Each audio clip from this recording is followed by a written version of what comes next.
ഓം ഗുരുഭ്യോ നമഃ. ഓം ഗം ഗണപതയേ നമഃ. ഓം സം സരസ്വത്यै നമഃ.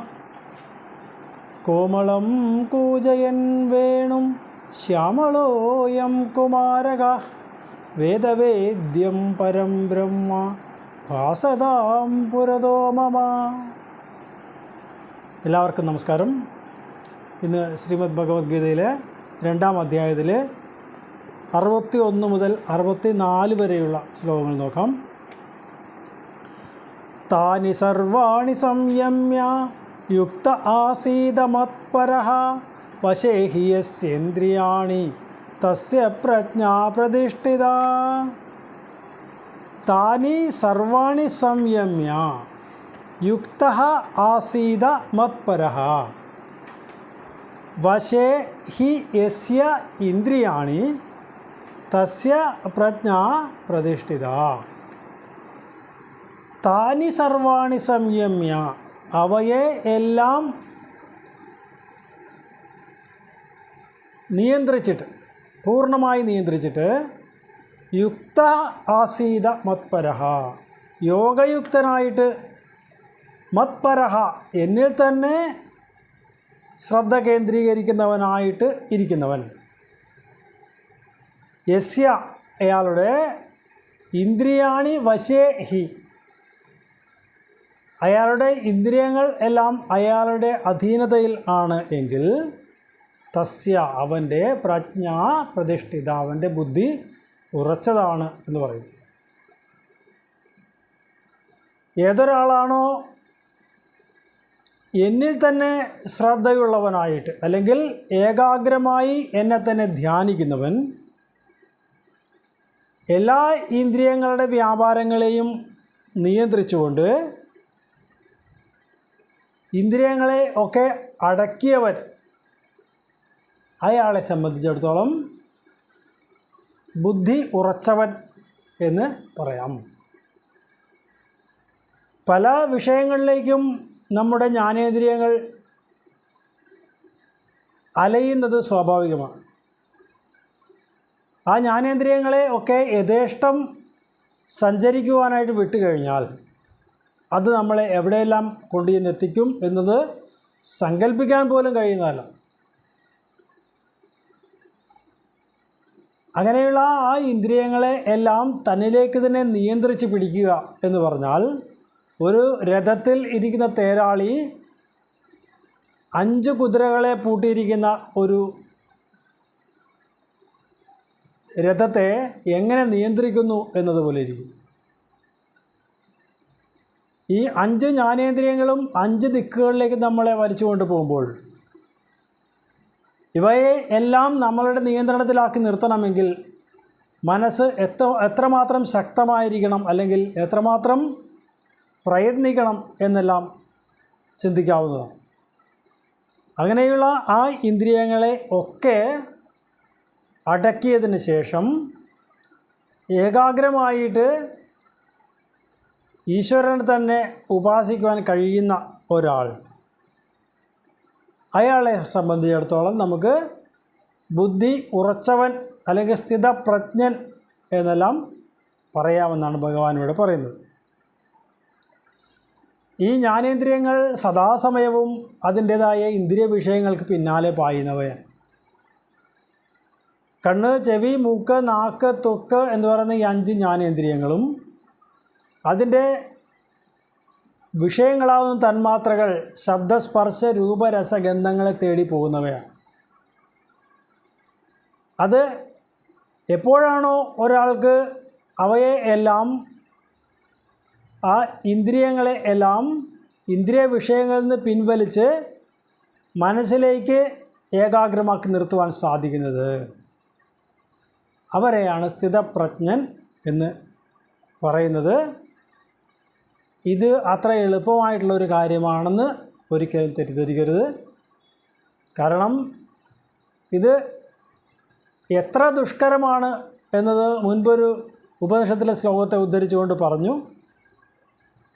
ഇനി സാധാരണമായ ഒരു ഉദാഹരണം പറഞ്ഞാൽ, ഈ മനസ്സ് എന്ന് പറയുന്നത് ഒരു കുരങ്ങനെ പോലെയാണ് എന്നാണ്.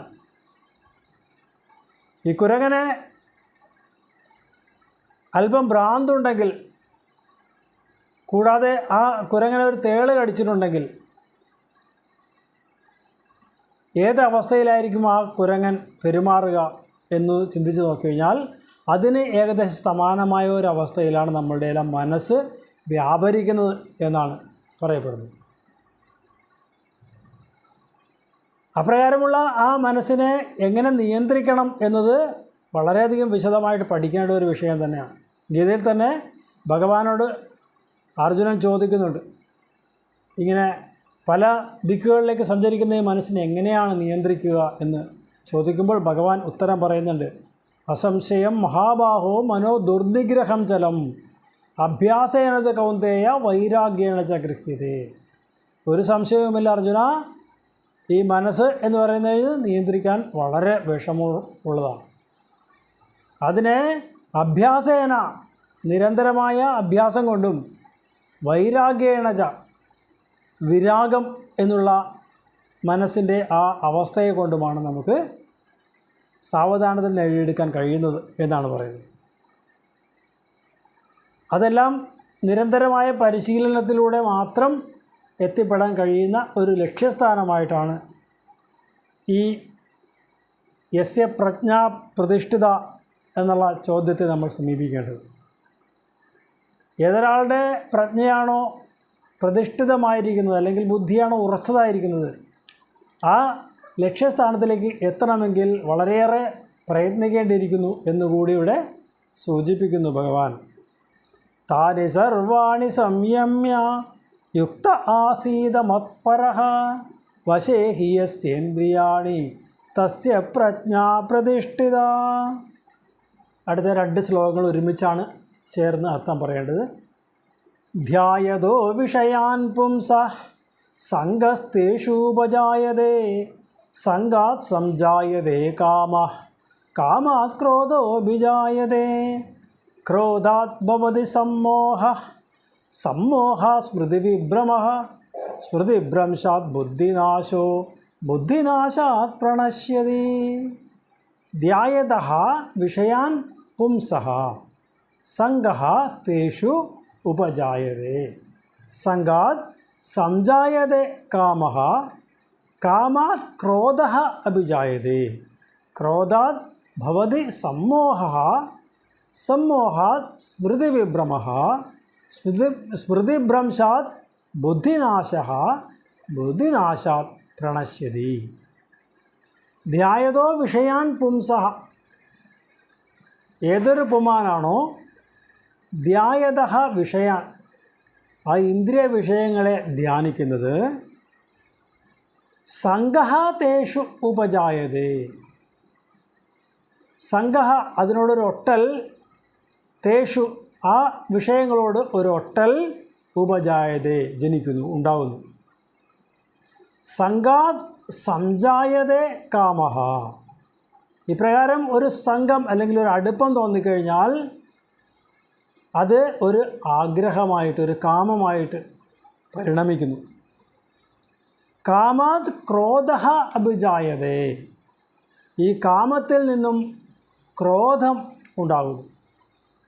ആഗ്രഹം എന്താണോ അത് നേടാൻ കഴിയാതെ വരുമ്പോൾ ഒരു ക്രോധം ജനിക്കും എന്നാണ് പറയുന്നത്. ക്രോധാത് ഭവതി സമ്മോഹഃ, ഈ ക്രോധം കാരണമായിട്ട് ഒരു ഭ്രമം, ഒരു പരിസരബോധം ഇല്ലായ്മ ഉണ്ടാകും എന്നാണ് പറയുന്നത്. സമ്മോഹാത് സ്മൃതിവിഭ്രമഃ, ഇങ്ങനെ പരിസരബോധമൊക്കെ നഷ്ടപ്പെട്ട് കഴിഞ്ഞാൽ ഓർമ്മയ്ക്ക് തകരാറ് സംഭവിക്കും.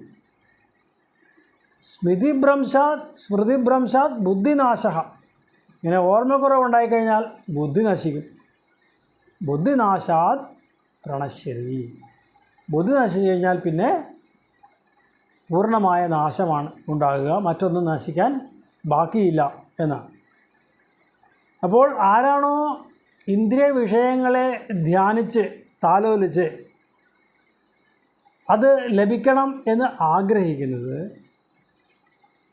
ആ സംഘം ഒന്നുകൊണ്ട് മാത്രം ആ വിഷയങ്ങളെ താലോലിച്ച് അങ്ങനെ ഇരിക്കും.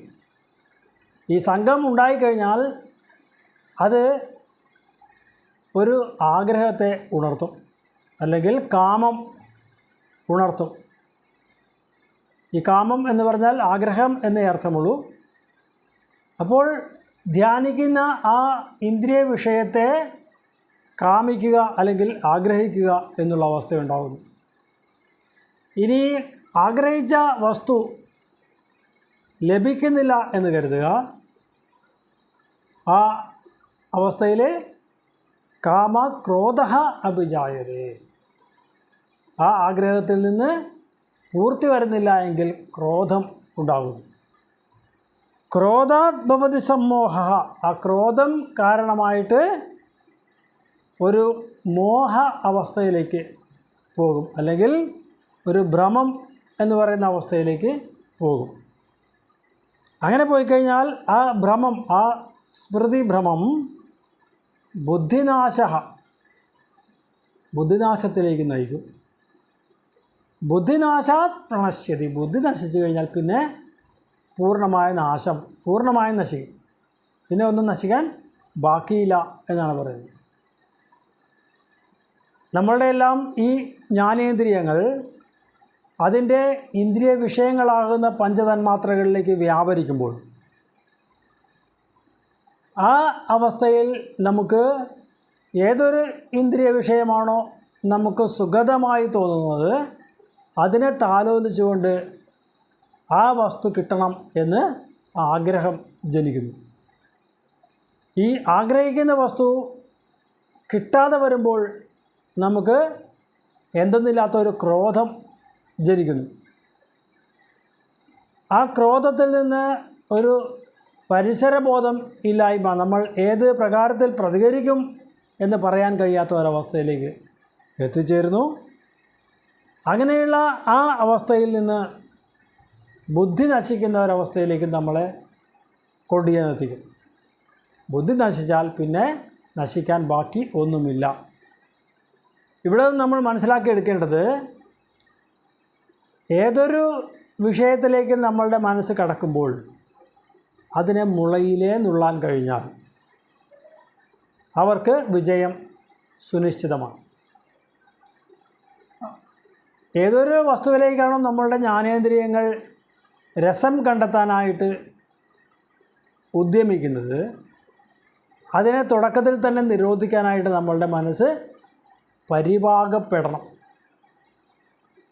അങ്ങനെയുള്ള അവസ്ഥയിൽ ഒരിക്കലും മനസ്സ് ഈ ബാഹ്യ വിഷയങ്ങളിലേക്ക് വ്യാപരിക്കാൻ ഇടവരാതെ അതിൻ്റെ അനന്തരഫലങ്ങളിലേക്കൊന്നും പോകേണ്ട ഗതികേടില്ലാതെ തടയാനായിട്ട് സാധിക്കണം എന്നാണ് ഇവിടെ സൂചിപ്പിക്കുന്നത്. ഓരോ ഇന്ദ്രിയ വിഷയങ്ങളും ഇപ്രകാരം തന്നെ നമ്മളെ നാശത്തിലേക്ക് എത്തിക്കുന്നതാണ്. ആ ഇന്ദ്രിയ വിഷയങ്ങളെ ഒക്കെ അടക്കി ഇന്ദ്രിയങ്ങളെ പിൻവലിച്ച് എങ്ങനെയാണോ ആമ അതിൻ്റെ അംഗങ്ങളെ തന്നിലേക്ക് തന്നെ ഉപസംഹരിക്കുന്നത്, അതുമാതിരി ഇന്ദ്രിയങ്ങളെയൊക്കെ തന്നിലേക്ക് തന്നെ ഉപസംഹരിക്കുന്ന ഒരാൾക്ക് ഈ പ്രകാരത്തിലുള്ള മനോനിയന്ത്രണം നേടിയെടുക്കാൻ സാധിക്കുകയുള്ളൂ. അങ്ങനെ മനോനിയന്ത്രണം നേടിയെടുത്ത ഒരാളെയാണ് തസ്യ പ്രജ്ഞ പ്രതിഷ്ഠിത എന്ന് പറയുന്നത്. അയാളുടെ ബുദ്ധി ഉറച്ചതാണ് എന്ന് കഴിഞ്ഞ ശ്ലോകത്തിൽ പറഞ്ഞതുപോലെ പറയാൻ കഴിയുകയുള്ളൂ. അല്ലെങ്കിൽ യഥേഷ്ടം നാനാദിക്കുകളിലേക്ക് സഞ്ചരിക്കുന്ന കുതിരകളെ കെട്ടിയ ഒരു തേര് പോലെയായിരിക്കും നമ്മളുടെ മനസ്സ്. ഈ മനസ്സിന് ആ കുതിരകളിൽ ഒന്നിനെയും നിയന്ത്രിക്കാനായിട്ടുള്ള കെൽപ്പുണ്ടാവില്ല. അങ്ങനെ വരുമ്പോൾ നമ്മളുടെ യാത്ര ഏത് ദിക്കിലേക്കാകും എന്നുള്ളത് ചിന്തനീയമാണ്. എല്ലാ ഇന്ദ്രിയങ്ങളും ഒരേ ലക്ഷ്യത്തിലേക്ക് വളരെ സമർത്ഥമായിട്ട് തിരിയുകയാണെങ്കിൽ മാത്രമേ നമുക്ക് ലക്ഷ്യം വളരെ പെട്ടെന്ന് എത്തിച്ചേരാൻ കഴിയൂ. അല്ലെങ്കിൽ ആ ലക്ഷ്യത്തിലേക്ക് ഉള്ള പ്രയാണം വളരെ ദുഷ്കരമായിരിക്കും, ചിലപ്പോൾ എത്താൻ തന്നെ കഴിഞ്ഞു എന്നും വരില്ല. ഒരു ഉദാഹരണം പറഞ്ഞാൽ, നമ്മൾ ഒരു തോണിയിൽ സഞ്ചരിക്കുകയാണ് എന്ന് കരുതുക, നദിയിലൂടെ. ഈ നദിയിൽ നമ്മൾ ഒരു തുഴ ഉപയോഗിച്ചിട്ട് തുഴഞ്ഞാണ് അക്കരെ കടക്കാൻ ശ്രമിക്കുന്നത്. അപ്പോഴുണ്ട് ആ ദിക്കിന് എതിരെയാണ് നദിയിലെ ഒഴുക്ക്, അതുപോലെ തന്നെ നദിയിലെ കാറ്റ് എങ്കിൽ നമുക്ക് മറുകര കടക്കുക വളരെ ദുഷ്കരമായിരിക്കും. വളരെയധികം ശക്തിയെ പ്രയോഗിച്ച് നമ്മൾക്ക് അതിനെ തരണം ചെയ്യാൻ ശ്രമിക്കേണ്ടതായി വരും. എന്നാൽ നമ്മൾ ഏത് ദിക്കിലേക്കാണോ പോകാൻ ഉദ്ദേശിക്കുന്നത് അതേ ദിക്കിലേക്കാണ് ഒഴുക്കും കാറ്റും എങ്കിൽ ആ നദിയിലൂടെ നമ്മുടെ യാത്ര വളരെ സുഖകരമായിരിക്കും, വളരെ പെട്ടെന്ന് മറുകര കടക്കാനും കഴിയും. എന്നാൽ ഇവിടെ മനോനിയന്ത്രണം എന്ന് പറയുന്ന കാര്യം ചിന്തിച്ച് നോക്കിക്കഴിഞ്ഞാൽ അത് അവിടെയുള്ള ഭൗതിക സാഹചര്യങ്ങൾ എല്ലാം നമുക്ക് വിപരീത ദിശയിലായിരിക്കും. അത് മുൻകൂട്ടി കണ്ടുകൊണ്ട് വേണം മുന്നോട്ട് പോകാൻ എന്നുള്ളത് വളരെ നിശ്ചയദാർഢ്യത്തോടുകൂടി നമ്മൾ ഉറപ്പിച്ചിട്ടാണ് തുടങ്ങേണ്ടത്. അല്ലെങ്കിൽ തീർച്ചയായും പരാജയം സംഭവിക്കുമെന്ന കാര്യത്തിൽ യാതൊരു സംശയവുമില്ല. തുടക്കത്തിൽ തന്നെ ചെയ്യേണ്ടത് മനസ്സിനെ പൂർണ്ണമായും തൻ്റെ നിയന്ത്രണത്തിലാക്കുക. ആ ജ്ഞാനേന്ദ്രിയങ്ങളെ ഒന്നും യഥേഷ്ടം അലയാൻ അനുവദിക്കാതിരിക്കുക. ആ ഇന്ദ്രിയ വിഷയങ്ങളാകുന്ന പഞ്ചതന്മാത്രകൾ, ശബ്ദസ്പർശ രൂപരസഗന്ധങ്ങൾ ഒന്നും തൻ്റെ മനസ്സിനെ കീഴ്പ്പെടുത്താൻ സാധിക്കുന്ന അവസ്ഥയിലല്ല എന്ന് ഉറപ്പാക്കിക്കൊണ്ട് ഏകാഗ്രമായ മനസ്സോടുകൂടി ഈശ്വര ധ്യാനം ചെയ്യുന്നവർക്ക് മാത്രം വിജയത്തിലേക്ക് എത്താൻ കഴിയുന്ന ഒരു മാർഗമാണ് ഇവിടെ ഭഗവാൻ ഉപദേശിക്കുന്ന ആ സ്ഥിതപ്രജ്ഞൻ്റെ അവസ്ഥ. ധ്യായതോ വിഷയാൻ പുംസഃ സംഗസ്തേഷുപജായതേ സംഗാത് സംജായതേ കാമാത് ക്രോധോഭിജായതേ ക്രോധാത് ഭവതി സമ്മോഹ സ്മൃതിവിഭ്രമഃ സ്മൃതിഭ്രംശാത് ബുദ്ധിനാശാത് പ്രണശ്യതി.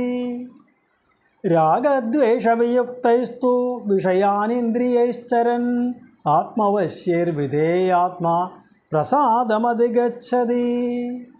രാഗദ്വേഷവിയുക്തൈഃ തു വിഷയാൻ ഇന്ദ്രിയൈഃ ചരൻ ആത്മവശ്യൈഃ വിധേയാത്മാ പ്രസാദം അധിഗച്ഛതി.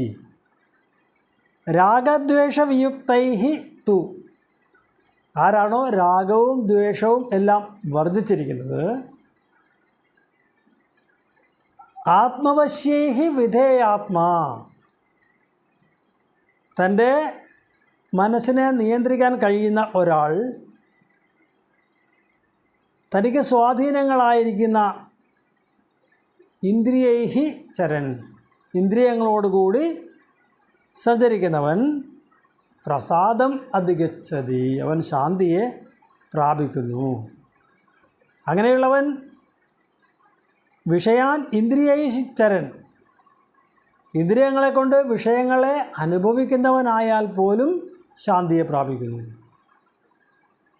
അപ്പോൾ ആരാണോ രാഗദ്വേഷങ്ങൾ ഒന്നും ഇല്ലാത്തവനായിട്ട്, അല്ലെങ്കിൽ അതിൽ നിന്ന് പൂർണ്ണമായി മുക്തനായിട്ട് മനസ്സിനെ കീഴ്പ്പെടുത്തി ഇന്ദ്രിയങ്ങളെ ഒക്കെ നിയന്ത്രിച്ച് നിർത്തുന്നവനാണെങ്കിൽ, ഈ ഇന്ദ്രിയങ്ങൾ തന്നെ വിഷയങ്ങളെ അഭിലഷിക്കുന്നു അല്ലെങ്കിൽ അനുഭവിക്കുന്നു എന്ന് വന്നാൽ പോലും പ്രസാദം അധിഗച്ഛതി, പ്രസാദത്തെ പ്രാപിക്കുന്നു, ശാന്തിയെ പ്രാപിക്കുന്നു. അപ്പോൾ ഏതൊരു യോഗയുക്തനാണോ തൻ്റെ മനസ്സിനെ പൂർണ്ണമായി നിയന്ത്രിച്ച് ഇന്ദ്രിയങ്ങളെയൊക്കെ തൻ്റെ വശത്ത് തന്നെ നിർത്തുവാൻ അല്ലെങ്കിൽ കഴിയുന്നത്, അയാളുടെ ഈ ഇന്ദ്രിയങ്ങൾ കുറച്ചൊക്കെ വിഷയങ്ങളിലേക്ക് സഞ്ചരിച്ചാൽ പോലും ശാന്തിയെ പ്രാപിക്കുന്നതിന് തടസ്സമാവില്ല, അല്ലെങ്കിൽ ശാന്തിയെ പ്രാപിക്കുക തന്നെ ചെയ്യും എന്നാണ്. ഏതൊരാളോ മനസ്സിനെ പൂർണ്ണമായും തന്നെ നിയന്ത്രണത്തിലാക്കാൻ കഴിയുന്നത്, അയാൾക്ക് ഒരുപക്ഷെ ചിലപ്പോൾ ഇന്ദ്രിയ വിഷയങ്ങളെ അനുഭവിച്ചു എന്ന് വന്നാൽ പോലും അയാൾ ശാന്തിയെ പ്രാപിക്കുക തന്നെ ചെയ്യും എന്നാണ് ഭഗവാനോട് പറയുന്നത്. നമുക്ക് ചിലപ്പോൾ ഈ വിഷയത്തിൽ സംശയം തോന്നിയേക്കാം. കാരണം പല മുൻ അനുഭവങ്ങളിലൂടെയും അല്ലെങ്കിൽ പല പഠനങ്ങളിലൂടെയും നമ്മൾ കണ്ടിരിക്കുന്ന വിഷയം എന്ന് പറഞ്ഞാൽ എത്ര തന്നെ മനസ്സിനെ ശക്തമായി നിയന്ത്രിച്ചാലും അത് കൈവിട്ട് പോയി കഴിഞ്ഞാൽ അത് തിരിച്ചു പിടിക്കാൻ എളുപ്പമല്ല എന്നാണ് പറയുന്നത്. അപ്പോൾ ഇവിടെ ഭഗവാൻ ഇപ്രകാരം പറയുമ്പോൾ നമുക്ക് സംശയം സ്വാഭാവികമായും തോന്നിയേക്കാം.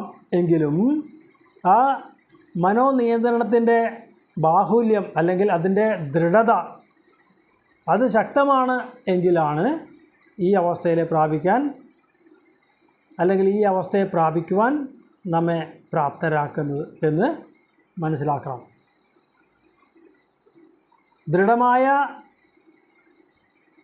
ശക്തിയോടുകൂടി ഈ മനസ്സിനെയും ഇന്ദ്രിയങ്ങളെയും ഒക്കെ നിയന്ത്രിക്കുന്ന ഒരാളെ സംബന്ധിച്ചിടത്തോളം അയാൾ കുറച്ച് ഇന്ദ്രിയ വിഷയങ്ങളെ ഭുജിച്ചാലും ശാന്തിയെ പ്രാപിക്കാൻ സാധിക്കും എന്നാണ് ഭഗവാൻ ഇവിടെ പറഞ്ഞു തരുന്നത്. രാഗദ്വേഷവിയുക്തൈസ്തു വിഷയാൻ ഇന്ദ്രിയൈശ്ചരൻ ആത്മവശ്യേർവിധേയാത്മാ പ്രസാദമധിഗച്ഛതി. കായേന വാചാ മനസേന്ദ്രിയൈർവാ ബുദ്ധ്യാത്മനൈവ പ്രകൃതിർസ്വഭാവാത് കരോമി യത് സകലം പരസ്മൈ നാരായണായേതി സമർപ്പയാമി. ഓം പൂർണ്ണമദ പൂർണ്ണമിദം പൂർണ്ണാത് പൂർണ്ണമുദച്യത്തെ പൂർണ്ണസ്യ പൂർണ്ണമാദായ പൂർണ്ണമേവാവശിഷ്യത്തെ. ഓം ശാന്തി ശാന്തി ശാന്തി.